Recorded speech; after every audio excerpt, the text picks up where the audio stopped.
Police entered my land without a warrant, then found out I'm the county judge. My name is Rena Walters, and I sentence people for a living, but I never expected to judge my own neighbors. It started the way most storms do, quiet, then chaos. I'd only lived in Hawthorne Glen for 3 months, having moved from Atlanta to slow down after decades of trials and gavel drops. My husband passed last winter. We had no kids, so when the old cottage near the woods came up for sale, I saw it as peace. What I found was politics wrapped in picket fences. Karen Miles, self-appointed president of a neighborhood council no one voted for, introduced herself the second I arrived with a clipboard and a warning. "We take appearance seriously here," she said, eyeing the azalea bushes I hadn't pruned yet.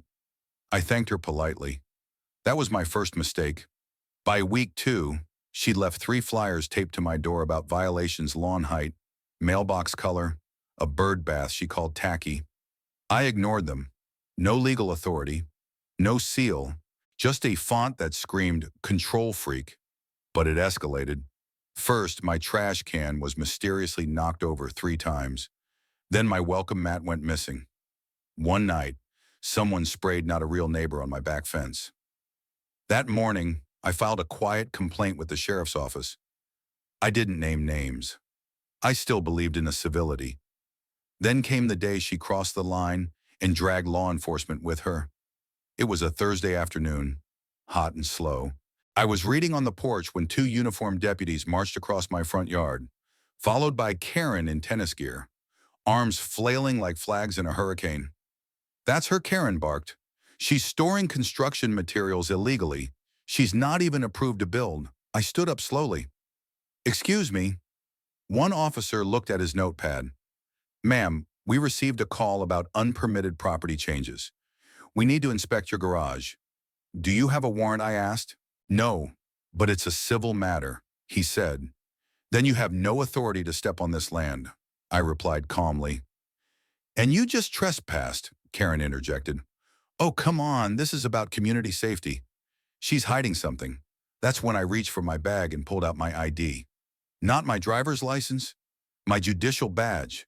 Superior Court of Fulton County, appointed by the governor, judge for 18 years. The silence was immediate. The younger deputy paled. The other stepped back. Karen's eyes bulged like she'd swallowed her tongue. "I didn't know." "No," I said, stepping forward. "You didn't care to ask. I asked them to leave my property immediately, and they complied." Karen stood frozen in the driveway like a malfunctioning security robot. "You're gonna regret this," she spat. But what followed wasn't regret, it was revelation. The next morning, I filed a formal misconduct report against the 2 officers for unlawful entry and misuse of authority based on hearsay. I didn't want them fired. I wanted training enforced, policy corrected. But Karen, I started digging.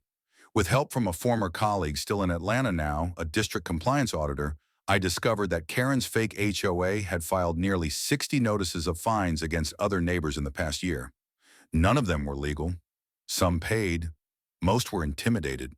She had no nonprofit status, no incorporation, just a printer and fear. I compiled everything, took photos, cross-referenced local codes. Then I hosted an open porch meeting. Only 6 people showed up.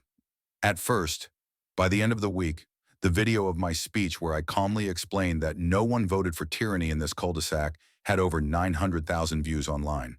A local reporter reached out, then the city council. I didn't want headlines, but the headline came to me: "Retired judge exposes fake HOA scheme, demands justice for suburban victims." The city opened a fraud investigation. The state followed. Turns out Karen had sent fake liens to elderly neighbors, threatening to repossess their porch furniture if they didn't pay. She was arrested 2 weeks later, charged with impersonation, fraud, and elder harassment. Her mugshot all over the county. As for the deputies, one was suspended, one reassigned, both required to attend 40 hours of property law training. When all was said and done, the gate Karen broke during her inspection was replaced, paid for by her restitution. I added a camera. I didn't want revenge. I wanted the peace I came here for. But something unexpected happened too. People started dropping by, thanking me.